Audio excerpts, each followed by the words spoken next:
पहले अपने शिव गुरु के चरणों में प्रणाम करती हूँ, मैया पार्वती के चरणों में प्रणाम करती हूँ, नीलम दीदी हरेंद्र भैया के चरणों में प्रणाम करती हूँ, सभी गुरु भाई गुरु बहन के चरणों में प्रणाम करती हूँ, माता पिता के चरणों में प्रणाम करती हूँ। मेरे प्रणाम को स्वीकार कीजिए।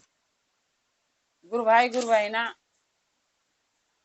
एक कथा सुनाने जा रहे हैं, कृपा करके कथा को ध्यान से सुनिएगा। ध्यान से सुनने से ज्ञान मिलता है, आधी अधूरी कथा नहीं सुनना चाहिए, क्योंकि शिव गुरु का अपमान होता है।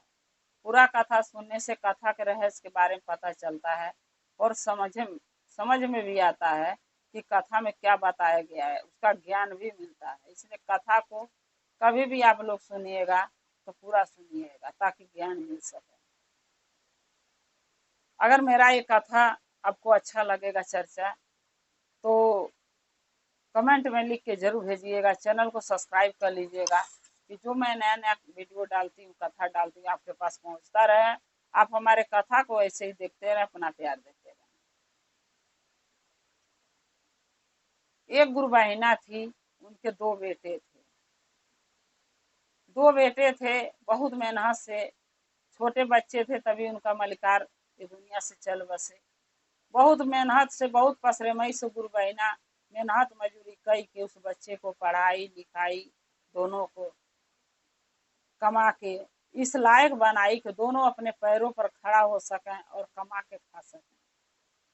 ये सोच के कि चलो बुढ़ापे में हमारे बच्चे जब सियान हो जाएंगे, आज दुख काट रहे हैं, कल तो सुख मुझे मिलेगा। अब गुरु भाई ना, सभी कोई ऐसी उम्मीद में बच्चों को पालता है कि आज नहीं तो कल हमारे बच्चे सुख जरूर देंगे। वैसे वो भी गुरु बहिना सोची थी कि एक न एक दिन बच्चे से सुख जरूर मिलेगा। जब वो दोनों बच्चे बड़े हुए, दोनों लड़के उनके गुरु बहिना के, तो गुरु बहिना ने सोचा कि चलो अब इनका शादी कर देते हैं, क्योंकि जब शादी कर देंगे तो अपना परिवार इनका बसाना जरूरी है। हर माँ बाप यही चाहते हैं कि बाल बच्चे की शादी हो जाए, उनका घर परिवार बस जाए। उससे वो भी सोच रही थी। गुरु बहिना ने दोनों बेटों को शादी कर दी। जब दोनों बेटों को शादी कर दी, दो बहुएं आ गई, तो बहुएं अपना घर में बनाने खिलाने करने लगी और गुरु बहिना अपना चर्चा भजन में जाने लगी। धीरे धीरे करके समय कट रहा था। एक दिन दोनों बेटों ने बोला कि माँ, गांव में कमाने से गुजारा नहीं होगा, क्योंकि दिहाड़ी के काम क्या होता, कभी लगेगा करूंगा, कभी नहीं करूंगा, घर में बैठना पड़ जाता है। तब तो हम 3 थे, अब 2 और आ गई हैं, 4 5 हो गए हैं। अब बाल बच्चे होंगे तो और फैमिली बढ़ जाएगी, तो गांव में कमाने से गुजारा नहीं होगा माँ, मैं विदेश जाना चाहता हूँ। गुरु बहिना बोली ठीक है बेटा, अपना पैसा जुगाड़ कर लो और चले जाओ किराया भाड़ा करके। दोनों लड़के ने कमा के पैसा इकट्ठा करके और विदेश चले गए कमाने। जब विदेश कमाने चले गए तो जोले बेटे थे तोले तो बहुए सही से सास के मानती जानती थी।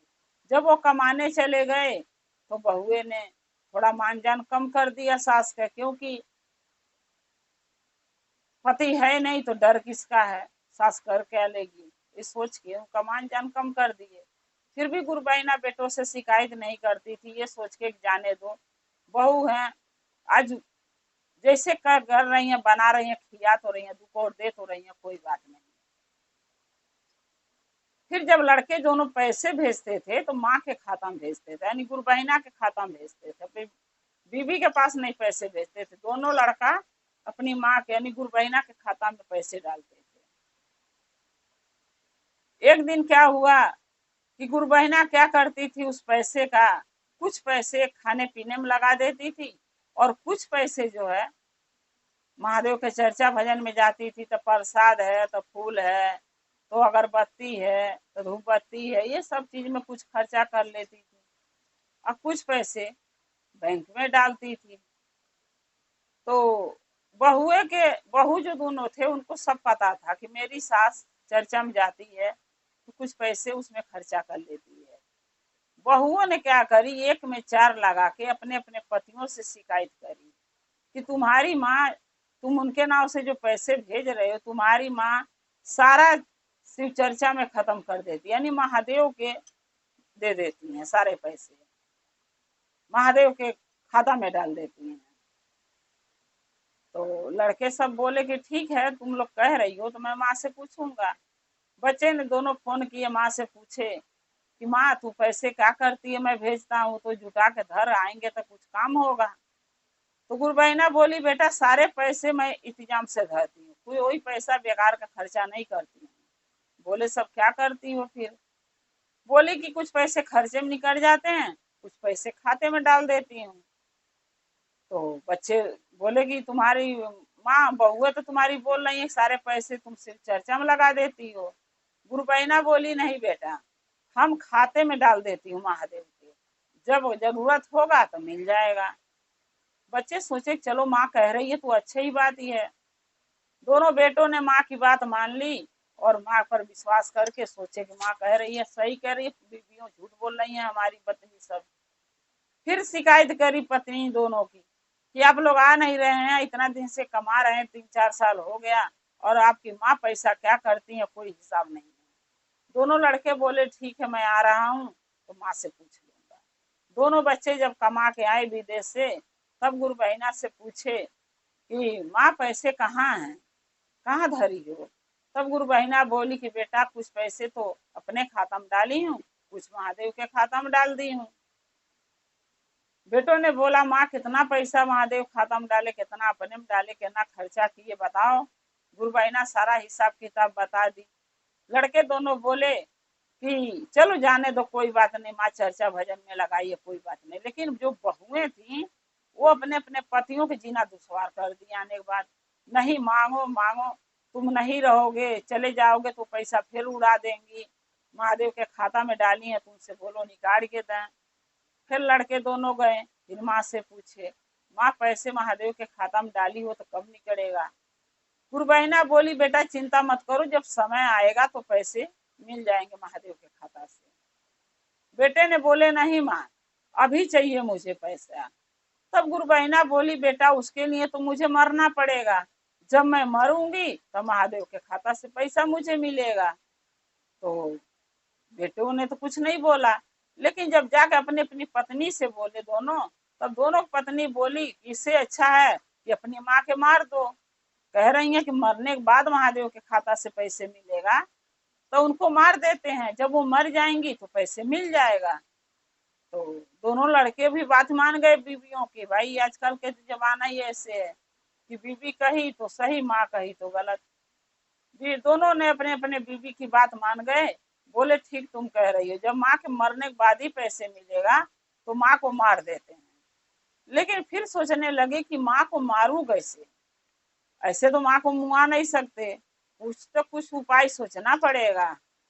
तब दोनों की पत्नी बहुत होशियार थी, चतुर थी। कह रही हैं कि ऐसा करो माँ के गंगा नहाने के बहाने से लेके जाओ कि माँ चलो तुम्हें तीर्थ धाम करा के लाता हूँ। और जब उनको ले जाना नदी में नाव में बैठाना और नाव में से बोल देना माँ नाव में बैठ के बीच में नहाना चाहिए। जब वो नहाने लगेंगी तो उनको उसी में धकेल देना। बोले सब ठीक है, लेकिन वो तो माँ के महादेव की शिष्या थी गुरबहिना, उनके तो बचाने वाले महादेव हैं। कहते हैं कि मुदई लाख बुरा चाहे तो क्या होता, वही होता है जो मंजूरे खुदा होता है। यानी इंसान कितनों भी बुरा, चाहे बेटा हो चाहे बहू, माँ के साथ सास के साथ बेटा बहू कितनों बुरा करें, लेकिन वही होगा जो महादेव के मंजूर होगा। अब दोनों बेटे ने माँ से बोला कि माँ चलो तुम्हें तीर्थ करा के लाता हूँ, सावन का महीना है, तीर्थ धाम करा के लाता हूँ तुम्हें। तो गुरबहिना सोची कि चलो बेटे आए हैं कमा के और हमें तीर्थ कराना चाहते हैं तीर्थ धाम, तो हमें कोई दुख नहीं होना चाहिए, चलो खुशी की बात है। गुरबहिना बोली ठीक है बेटा कब चलना? बोले कि माँ परसों चलेंगे। गुरबहिना तैयार हो गई, कपड़े उपड़े रख ली बैग में और दोनों बेटों के साथ हंसी खुशी तीर्थ के लिए निकल गई। सावन के महीने में जब तीर्थ धाम करने के लिए गुरबहिना निकली, तो उनको क्या पता कि मेरे बेटे मेरे को मारने के लिए ले जा रहे हैं। उनको तो इस चीज का पता ही नहीं था, वो सोची तीर्थ धाम कराने के लिए जा रहे हैं। जब दोनों बेटे लेके गए और जब गंगा जी में नहवाए के हुआ, तब बोले कि माँ ये यहाँ मत नहाना। बोली सारे सारे लोग तो यहीं सिकड़ पकड़ पकड़ के किनारे नहा रहे, मैं भी नहा लेती हूँ। दोनों बेटे बोले नहीं माँ, नदी नाव में बैठते हैं और नदी में चल के नहाते हैं, नदी में नहाने से बहुत पुण्य मिलता है। गुरबहिना सोची मेरा बेटा सही बोल रहा है। अब उनके मन में तो छल नहीं था, लेकिन बेटों के मन में तो कपट था। गुरु बहिना बोली ठीक है, जब तुम कह रहे हो तो चल रही। फिर गुरु बहिना जब नाव में बैठ गई, तब बेटों से कह रही हैं कि बेटा पानी तो बहुत दूर है और कोई नाव में बैठा नहीं, हम ही 3 को बैठे हैं, आ खेवने वाला जो चला रहा है 4। तब दोनों बेटे बोले माँ हमने मना कर दिया किसी को बैठाने से। तब गुरु बहिना बोली क्यों? दोनों बेटे बोले माँ इसलिए कि मैंने नाव को बुक कर लिया है, जितना उसके वो मनई को बैठा के नाव में ले जाता है उतना पैसे मैं खुद दे दूंगा, तो नाव में उसको दूसरे को बैठाने की जरूरत नहीं है। मैं सोचा खुला नाव रहेगा तो मेरी माँ अच्छे से नहाएगी, अकेले रहेगी आराम से, भीड़ भटका हम कैसे अपना आते। अब गुरु बहिना सोची फिर कि मेरे बेटे तो बहुत लायक हैं, अच्छे हैं। जब बीच नदी में नाव गया, तब लड़के दोनों बोल रहे हैं माँ अब ऐसा करो कि नदी में नहा लो। गुरु बहिना बोली बेटा इतने गहरी नदी है, हम कैसे नहा लें? तब दोनों बेटे बोल रहे हैं माँ अपना एक पैर निकाल के नदी में लटका लो और एक पैर नाव में रख लो, हम नाव पर बैठे हैं, हम आपको सहायता करेंगे। गुरु बहिना बोली बेटा अगर मैं डूब गई तो क्या होगा? दोनों बेटे बोल रहे नहीं माँ मैं आपको पकड़ के रखूंगा, डूबने नहीं दूंगा, आपको भरोसा करो हमारे दोनों बच्चों पर, अपने अपने हम पर भरोसा नहीं है माँ, अपने दोनों बेटे पर आपको भरोसा नहीं है? गुरु बहिना बोली अगर भरोसा नहीं होता तुम लोगों पे तो तुम लोगों के साथ मैं नदी में नहाने सावन के महीने में क्यों आती? गुरु तो गुरु बहिना बोली ठीक है बेटा, तुम कह रहे हो तो मैं एक पैर नदी में लटका के नहाने जा रही हूँ। अब क्या करी गुरु बहिना, जब एक पैर नदी में लटकाई तो दोनों बच्चों ने अपनी माँ को धक्का दे दिया और गुरु बहिना सीधा नदी में गिर गई। बच्चों ने सोचा कि माँ गिर गई तो इतना गहरे नदी से समुद्र से तो निकल तो पाएगी नहीं, अब माँ उसी में मर जाएगी और उसके बाद अब हम घर जाएंगे तो महादेव के खाता से पैसा निकाल लेंगे। अब दोनों अपनी माँ को नदी में धकेल के और नाव फिर किनारे पर लगवा के दोनों घर चले आए। गुरु बहिना मरी नहीं, गुरु बहिना वो मरी नहीं, वो बच गई, क्योंकि महादेव का दया था उनके ऊपर। जिसके ऊपर महादेव दया करते हैं उनको कोई नहीं मार सकता बिना जीवन पूरा हुए। गुरु बहिना ने बहते बहते एक किनारे गई और एक मल्लाह नाव लेके जाल डाल के मछलियां पकड़ रहा था। उसी के जाल में गुरु बहिना जाके फंस गई। जब वो खींचा तो देखा एक औरत फंसी है। उसने क्या किया, नाव पर निकाल के, नाव पर जब जाल से निकाला तो देख रहा इनका सांसा गुरु बहिना का चल रहा था। वो नाव वाला क्या किया कि अपने नाव किनारे लगाया और उनको उठाया गोद में और डॉक्टर के पास सीधा लेके हॉस्पिटल चला गया। जब हॉस्पिटल गया तो गुरु बहिना की जब सुई दवाई हुआ, डॉक्टर ने बोला बहुत पानी पी लिए और इनको मुश्किल है बचाना। वो नाव वाला बोला कि हे डॉक्टर साहब हमारी माँ नहीं है, बचपन में मर गई, हमके लगा कि मेरे को मेरी माँ मिल गई, आप इनको बचा लो किसी भी कीमत पर। डॉक्टर ने बोले भगवान महादेव से दया मांगो, हम अपना इलाज कर रहे हैं। वो नाव वाला महादेव का शिष्य था, वो भी भक्त था महादेव का। महादेव से दया लगा मांगने वही हॉस्पिटल में और डॉक्टर इलाज करने लगे, गुरु बहिना का जीवन बच गया। जब वो बच गई, नाव वाला क्या किया कि उनको अपनी माँ मान के अपने घर ले गया।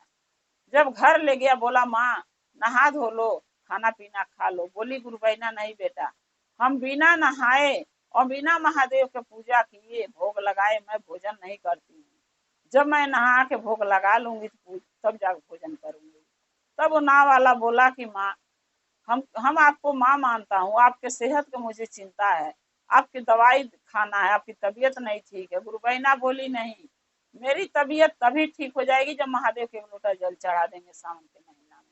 हम प्रतिदिन चढ़ाते थे, लेकिन कल हमारे नहीं चढ़ पाया महादेव का जल। मैं सोची आई हूँ नहाने, यहाँ चढ़ाऊंगी, नहीं चढ़ा पाई। तब नाव वाला बोला ठीक है माँ, मिश्री बादाम ले आया किन के, एक लोटा जल दिया, फूल पत्ती दिया, मंदिर लिया के गया। गुरु बहिना एक लोटा जल चढ़ाई और महादेव के भोग लगाई और उनका प्रणाम करी कि हे भोलेनाथ हमके हमारे जीवन दान दिए, बहुत बहुत धन्यवाद महादेव आपका। फिर नाव वाला जब घर लेके आया वो गुरु बहिना के, तो पूछने लगा कि ये बताइए आप नाव में कैसे नदी में डूबे, आप नदी में आए कैसे, बताओ। तब गुरु बहिना बोली बेटा बहुत लंबी कहानी है, क्या बताऊं, हमारा ही दोनों बेटे, हमारा ही जन्मा हुआ औलाद हमें नदी में लाकर ढकेल दिया और हमें मारने की कोशिश किया, लेकिन महादेव के दया से मैं बच गई और तुम्हें मिल गई या तुम हमारे जीवन बचा दिए। तब नाव वाला बोला कि हे माँ, जरूरी नहीं है कि अपना बेटा बेटा होता, मैं भी आपका बेटा ही समान हूँ, हमें आपके अपना बेटा मान के हमारे घर रहिए। मेरे माँ नहीं है, मेरी माँ बचपन में मर गई, मैं आपको देखता हूँ तो आपके चेहरे में मेरी माँ दिखती है, इसलिए मैं आपको कहीं जाने नहीं दूंगा, आप हमारे घर रहेंगे। गुरबैना बोली, बेटा वैसे भी मैं उस घर में नहीं जाना चाहती हूँ जिस घर में मेरे बेटों ने मेरी ही जान ले ली, लाकर नदी में फेंक के धोखे से, उस घर में मैं नहीं जाना चाहती हूँ। बेटे तो मार दिए माँ को धन के लिए कि मेरी माँ मर जाएगी तो महादेव से हम महादेव के खाता से पैसा निकाल लेंगे, लेकिन उनको पैसे मिलेगा कैसे गुरु बहना, कैसे मिलेगा? दान हम कर रही हूँ तो मरूंगी तो मुझे मिलेगा ना, हमारे बच्चों को कैसे मिल जाएगा? हमारे बच्चों को तो वही पैसे मिलेगा जो मैं खाता में डालती हूँ, जैसे गुरु बहना डाली थी। जो महादेव के खाता में हम लोग जमा कर रहे हैं वो बच्चे कैसे पाएंगे? लेकिन बच्चे ये बात समझते नहीं है, सोचे मार दूंगा माँ को तो मुझे पैसे मिल जाएगा, पैसे तो उनको मिला नहीं और साथ में माँ का भी साया सर पर से उनके छीन गया।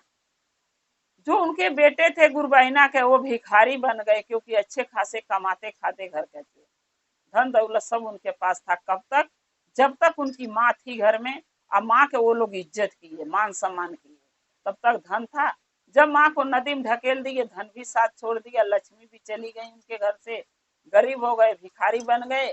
और जिस नाव वाले के मल्लाह की गुरबैना मिली और उनके घर में रहने लगी, वो मल्लाह के पास कुछ भी नहीं था, नाव वाले के पास कुछ भी नहीं था, एकदम गरीब था। लेकिन जब से गुरबैना उनके घर में गई या महादेव का पूजा पाठ भक्ति करने लगी, तब से वो मल्लाह के घर में, वो नाव वाला के घर में महादेव के दया से इतना धन का बरकत हुआ कि वो सब कुछ कर लिया, घर मकान कोठी बंगला सब बना लिया। और इतने सुख सुविधा से वो गुरु बहना के रखता था जैसे कोई अपनी माँ के भी इतना सुख से नहीं रखेगा, इतना उनका मान सम्मान करता था, एक देवी के लेकर उनको पूछता था।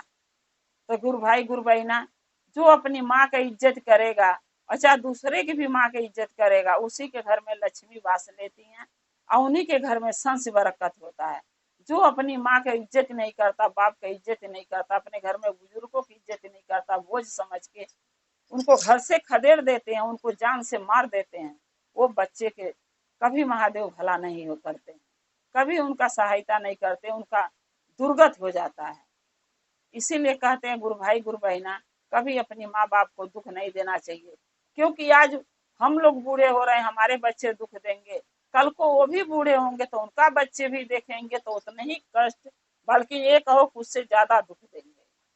लेकिन यही बात कथा द्वारा हम लोग सभी गुरु भाई गुरु बहना के सभी बच्चों के समझाना चाहते हैं, लेकिन बच्चे समझ नहीं रहे हैं अभी भी। गुरु भाई गुरु बहना, मेरा कथा कैसा लगा? अगर हमारा कथा आपको अच्छा लगा तो कमेंट में लिख के जरूर भेजिएगा, चैनल को सब्सक्राइब कर लीजिएगा, जो भी मैं नया नया वीडियो कथा डालती हूँ आपके पास पहुंचता रहे, आप हमारे कथा को ऐसे ही देखते रहें, अपना प्यार अपना दुलार देते रहें, हम और आप शिव परिवार से ऐसे ही जुड़े रहें।